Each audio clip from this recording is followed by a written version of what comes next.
welcome back to another Car Talk. Today we're talking about personal standards. They set the tone for everything else that you do. Yes, we may have a vision for our life.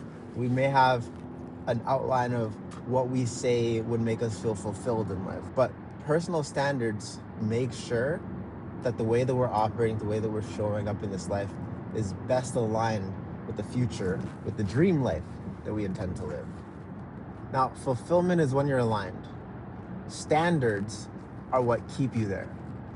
This is where intention becomes your behavior. Without standards, alignment is just temporary. You can feel inspired, you can feel motivated, you can feel clear, but you'll still slowly drift back to your old patterns. The second that life starts to apply more pressure to you. Standards are what you expect from yourself. Before anyone else receives a vote, you cast your vote on what you expect to happen. Many people talk about self-care, talk about self-love, but standards are what self-love actually looks like. They define what you tolerate.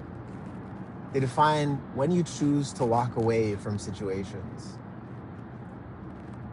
They define what you refuse to compromise, even when it would be easier, even if the path would be simpler to make that compromise. Because your standard says, hell no, I'm not doing that. That's not allowed. That's a non-negotiable. We're not going down that path. Standards are rules that you follow without guilt. They're boundaries that you keep out of respect for yourself. If your standards are too low, life negotiates you downwards. But if your standards are high, you'll start to see how life negotiates you upwards and starts to push you in an upward moving direction. I'd rather have high standards than low ones and have people meet me where I'm at, you know? I decided I don't take public transportation anymore. If I gotta hop on a bike and ride around, I'll do that before I take public transportation. Ubers, owning my own cars, those are more important to me because my time is important. And I'd rather not spend an hour and a half to travel across the city. I'd rather spend the $10 on the Uber, the $20 on the Uber, or to just have my own car to get there quicker. It makes more sense. What you expect from yourself matters so much more than what you expect from others. Most people are quick to point out what they won't accept from other people, but few people will say, hey, this is what I won't accept from myself. This is what I refuse. This is what I'm not allowing in my lexicon, in my bubble, in my world. Personal standards answer questions like, how do I speak to people? How do I take care of my body? How do I handle commitments? How do I act when no one else is watching? And what do I do when I mess up?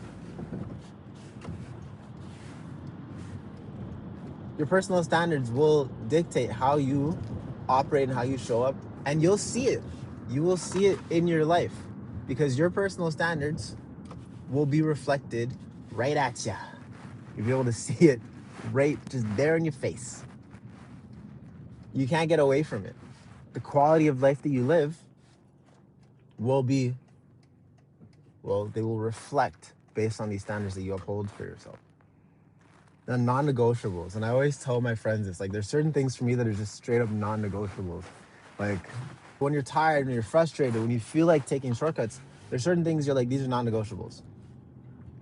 And they have to start at a young age. They have to start at a young age. When you say, this is what we do and this is what we don't do. This is what we accept, this is what we don't accept. For me, some non-negotiables include like, I don't eat pork, guys. It's not even for any religious things. My family never did it, so I never did it. Now it's a non-negotiable for me. I don't negotiate in that no matter what. Heck, a forced non-negotiable is I don't eat shellfish. I will die. I don't have a choice. If I go and eat the shellfish, I will probably die. So it's a non-negotiable. It's not even in my mind as a potential.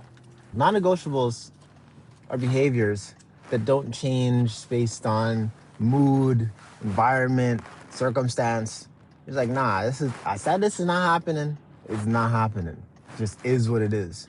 You commit to these things even when you feel like taking the shortcuts. Say, no, this is how we do things, and this is how it's going to get done. The reason why non-negotiables are so important is because they will start to protect your vision. Your vision starts to slip and drift when you start to compromise the non-negotiables in your life.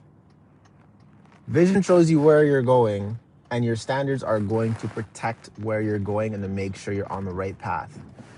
Without standards, you guessed it, we're just going to start drifting all over again. Without standards, your vision gets compromised. You can't even see where you're going.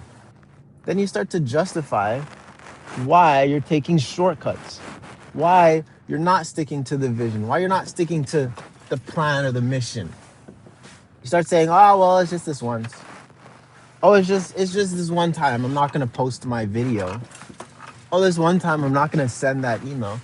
This one time I'm not going to follow up with that client. One time is one time too many, guys.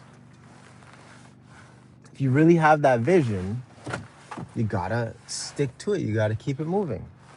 Your standards close the gap between who you want to be and how you actually live. They reduce decision fatigue. They simplify choices, and they keep your life coherent. You don't rise to your goals, you fall to your standards. Now, living by a code, a personal code of conduct, isn't about being rigid or being perfect. Nah. It's about being consistent. When your standards are clear, your confidence grows, your trust builds, your fulfillment becomes sustainable, all right? You stop asking, what should I do right now?